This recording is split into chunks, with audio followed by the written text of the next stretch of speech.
The evening air at the train station carried a quiet chill, the kind that slipped unnoticed beneath coats and settled into bones. He stood near the platform edge, one hand gripping the strap of his bag, eyes drifting absently across the crowd. Life had become routine, for him structured, predictable, and comfortably distant from the chaos he once knew. Trains arrived and departed with mechanical certainty. People rushed past with purpose, and he remained just another face in the crowd. But then, something unusual caught his attention. Near a cracked pillar, partially hidden from the main flow of passengers, sat a woman in worn-out clothes. Her posture slumped, her hands wrapped around a paper cup, as if it were the only warmth she had left. There was something about hers, something painfully familiar. At first, he tried to dismiss the thought. It couldn't be her. The woman he once knew was vibrant, confident, almost untouchable in her presence. She had been the kind of person who walked into a room and unknowingly demanded attention. And yet, as he looked closer, the faint outline of her face, the way she tucked her hair behind her ear, it all aligned too perfectly with a memory he had tried hard to bury. His chest tightened. Years ago, he had stood in front of her, heart open, words trembling but sincere, asking her to share a life with him. She had looked at him then, not with cruelty, but with a certainty that cut deeper than rejection. She had chosen a different path, one that didn't include him, and walked away without looking back. Now, here she was, sitting on the cold station floor,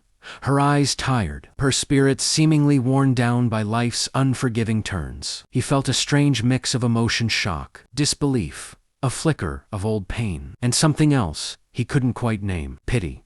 No, it wasn't that simple. It was heavier, more complicated. He wondered what had happened in the years between that confident goodbye and this fragile silence. The world around them continued moving, indifferent to the quiet collision of past and present happening in that small corner of the station. He hesitated, his feet rooted in place. Part of him wanted to turn away, to let the past remain buried where it belonged. But another part, quieter, yet stronger, urged him forward. Slowly, almost cautiously, he took a step toward her, his heartbeat echoing louder with each movement. She hadn't noticed him yet, or perhaps she had, and simply didn't recognize him anymore. Either way, the distance between them was no longer measured in steps, but in years of untold stories, broken choices, and the fragile possibility of what this unexpected meeting might bring. A strange uneasiness settled over him as he took a few slow steps closer, his eyes fixed on her face. The distance between them shrank,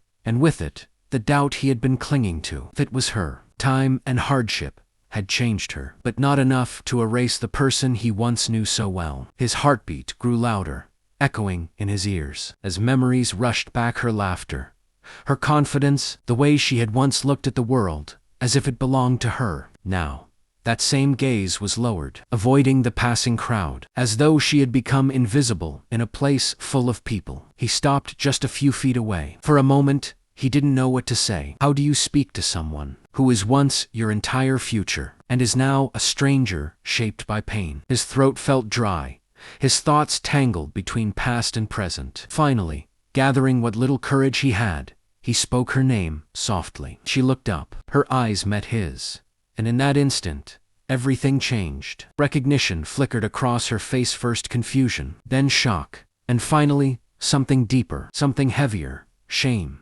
She quickly looked away, her fingers tightening around the paper cup as if it were a shield. The silence between them stretched, filled with unspoken words and unfinished stories. I didn't expect," he began, but the sentence faded before it could find meaning. Neither of them had expected this. Life rarely asked for permission before rewriting its plans. She gave a faint, almost broken smile, one that didn't reach her eyes. "You shouldn't be standing here," she said quietly, her voice rough, as if it hadn't been used much. "People like you don't belong near people like me anymore." Her words hit him harder than he expected. There was no bitterness in her tone, just acceptance, as though she had already placed herself in a world far below his. He shook. "What happened to you?" he finally asked, his voice softer now, stripped of all hesitation. The question lingered in the cold air between them, heavy with concern and disbelief. For a moment, She said nothing. Her eyes remained fixed on the ground, as if the answer was buried somewhere beneath the cracked tiles of the station floor. A faint, tired laugh escaped her lips.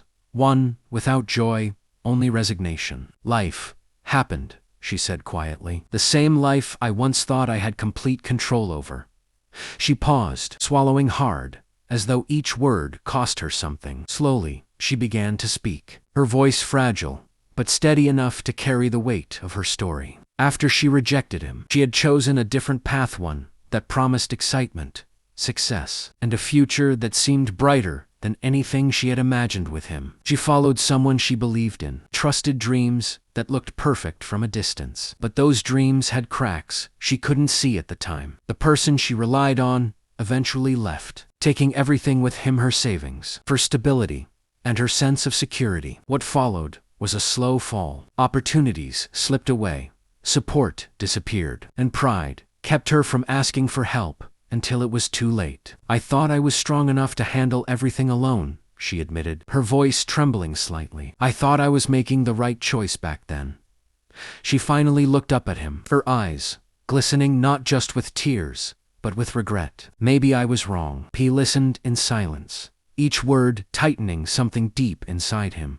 This wasn't the ending he had imagined for her, not even in his worst moments. After the rejection, he had pictured her living a perfect life, far away from his world. Seeing her like this didn't bring him satisfaction. It brought an ache he couldn't ignore. Without thinking too much, he took a small step forward and gently extended his hand toward her. It wasn't a grand gesture, nor was it filled with expectations. It was simple, an offer, a chance, perhaps even a second beginning. She stared at his hand, hesitant, as if unsure whether she deserved to take it. The noise of the station faded into the background, leaving only the quiet tension of that moment. Then, slowly, with trembling fingers, she placed her hand in his, and in that small, fragile connection, something shifted, not just between them, but within them. The past hadn't disappeared, and the future was still uncertain. But for the first time in a long while, neither of them felt completely alone.